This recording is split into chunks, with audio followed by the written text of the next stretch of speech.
Assalamualaikum warahmatullahi wabarakatuh. Saya Damayanti Maulidia dengan harapan 85 akan mempresentasikan hasil kerja saya terkait analisis saham PT Matahari Putra Prima Tbk. PT Matahari Putra Prima Tbk merupakan perusahaan retail Indonesia yang merupakan anak perusahaan dari Grup Lipo. Perusahaan yang berdiri sejak tanggal 11 Maret 1986 ini mengoperasikan jaringan toko yang menjual barang kebutuhan sehari-hari. MPPA telah menjadi sebuah tujuan berbelanja dan mengoperasikan lebih dari 200 gerai di berbagai penjuru Indonesia. Di 2015, perusahaan meluncurkan Primo Supermarket Premium, konsep FMX Convenience Store baru, serta Boston Health dan Beauty yang ditingkatkan. Selanjutnya merupakan penawaran umum efek perusahaan. Pada 21 Desember 1992, perusahaan tercatat di BEI dengan kode saham MPPA. Total saham yang terdaftar pada saat itu adalah 42.066.320 lembar saham dengan harga penawaran Rp7.150.000. Untuk tabel di sebelah kanan merupakan kepemilikan saham. Untuk persentase saham tertinggi dimiliki oleh PT Multipolar Tbk. Selanjutnya merupakan analisis fundamental. Untuk yang pertama, ada aset. Pada tahun 2019 sampai 2021, jumlah aset PT Matahari Putra Prima Tbk mengalami fluktuatif. Penurunan jumlah aset di tahun 2019 disebabkan oleh penurunan aset lancar dan aset tidak lancar. Di tahun 2020 kembali meningkat karena terdapat penerapan PSAK 73 terkait aset harguna. Selanjutnya merupakan EPS. EPS pada PT MPPA mengalami fluktuasi. Pada tahun 2021 terjadi kenaikan yang disebabkan dari peningkatan laba bersih. Selanjutnya yaitu nilai per pada PT MPPA mengalami naik turun dan bernilai negatif selama 4 tahun terakhir, sehingga dapat disebutkan bahwa investor tidak tertarik pada perusahaan. Selanjutnya adalah ROI. Pada tahun 2018 sampai 2021, terjadi penurunan pada nilai ROI yang menunjukkan manajemen perusahaan tidak efisien dalam menjalankan modal perusahaan. Penurunan nilai ROI diakibatkan menurunnya nilai kualitas perusahaan. Dan terakhir ada ROA. Nilai ROA pada PT MPPA mengalami negatif yang berarti dalam kategori tidak baik. Hal ini dipengaruhi dari laba bersih yang juga bernilai negatif. Namun di tahun 2021, persentase nilai ROA meningkat yang disebabkan oleh terjadinya peningkatan pada laba bersih perusahaan. Selanjutnya adalah analisis teknikal. Pada grafis saham tersebut dapat dilihat bahwa saham mulai mengalami downtrend di tahun 2018. Di tahun 2019, saham MPA mulai mengalami kenaikan dan terpantau stabil hingga di awal tahun 2021 mengalami kenaikan atau uptrend. Hal tersebut tidak berlangsung lama karena di akhir tahun 2021 saham MPA mengalami downtrend kembali hingga saat ini. Pada lower brand periode pertengahan 2021 dapat dilihat bahwa sudah menyentuh dan melewati sehingga jika sesuai dengan teorinya akan ada uptrend pada periode selanjutnya. Kemudian dengan indeks stochastik dapat dilihat pada saham FPA terjadi overbought di periode pertengahan 2019 dan 2021 dan beberapa kali terjadi oversold. Dari kedua indikator ini dapat dikatakan bahwa harga saham sedang berada di titik terbawahnya dan akan naik di hari selanjutnya. Selanjutnya yaitu valuasi. Harga saham MPA mulai tahun 2018 cenderung menurun dan melonjak naik di tahun 2021, namun kembali turun di tahun 2022. Kemudian untuk tabel sebelah kanan merupakan indikator dari valuasi. MPA merupakan small cap dengan harga terakhir yaitu 232 serta dengan nilai market cap 2 triliun di tahun 2021. Dari rasio EPS diketahui bahwa perusahaan mengalami kenaikan di tahun 2021.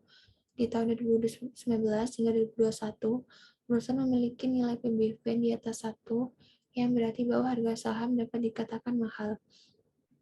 Dilihat dari rasio PER saat ini, dapat dilihat perusahaan mengalami overvalue, sehingga disimpulkan bahwa valuasi saham pada PT MPPA tidak dikatakan kurang baik dan layak untuk berinvestasi dalam jangka panjang. Selanjutnya merupakan analisis keuntungan dan kerugian. Untuk yang pertama yaitu analisis ekonomi global. Bank Dunia memprediksi pertumbuhan ekonomi global akan melambat dari menjadi 2023 di tengah meningkatnya inflasi, tingkat utang, dan ketimbangan pendapatan di samping ancaman varian baru COVID-19. Pada tahun 2023, Bank Dunia kembali menurunkan perkiraannya menjadi 32%. Selanjutnya, analisis ekonomi lokal. Peningkatan perekonomian Indonesia yang terpantau pada 2022 dan bertahan hingga 2023.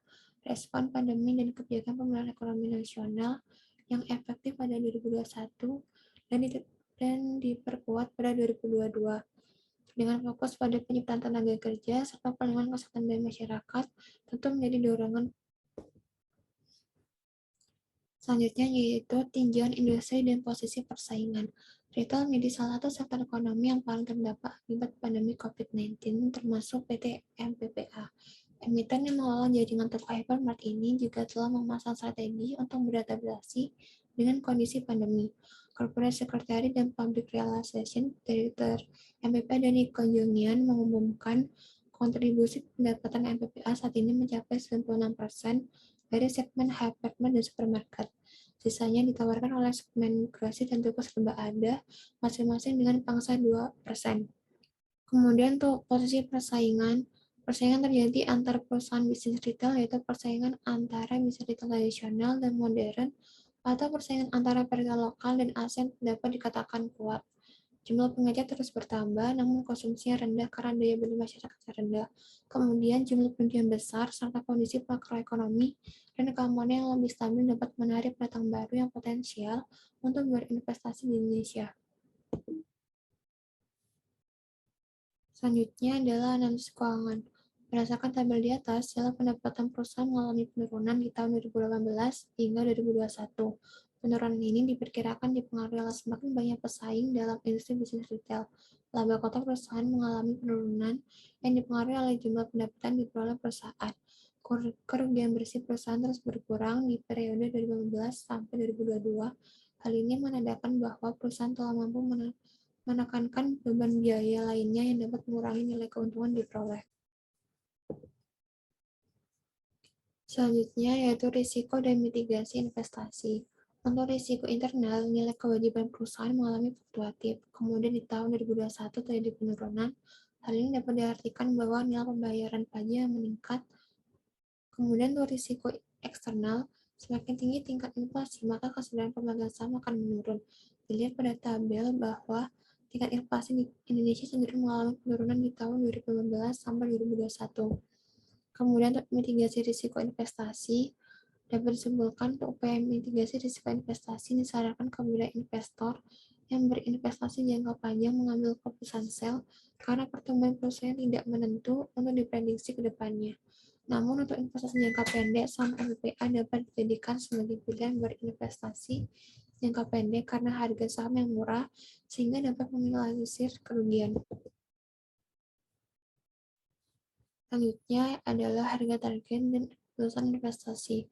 Untuk action buy, investor dapat membeli saham MPPA yang ideal ketika indikator stokastik berada di bawah 20 dan harga saham 256 sampai 258. Hal ini dinilai ideal karena harga yang rendah dicapai ketika harga saham mengalami oversold. Kemudian untuk action hold, investor dapat melakukan action hold pada saat harga saham MPPA mencapai nilai 388 sampai 408. Hal ini dikarenakan nilai saham MPPA cenderung tinggi yang berada pada range tersebut. Investor juga dapat melakukan action hold pada saat harga saham MPPA mencapai nilai 388 ke bawah jika sedang memiliki saham dan ingin menjualnya. Kemudian yang terakhir yaitu action sell. Investor dapat melakukan action sell pada saat harga saham MPPA mencapai nilai 400 ke atas. Hal ini dikarenakan nilai saham pada nilai tersebut dapat memberikan return dan sebagai antisipasi terjadinya penurunan selanjutnya. Sekian presentasi terkait analisa saham PT MPPA. Kurang lebihnya mohon maaf dan terima kasih.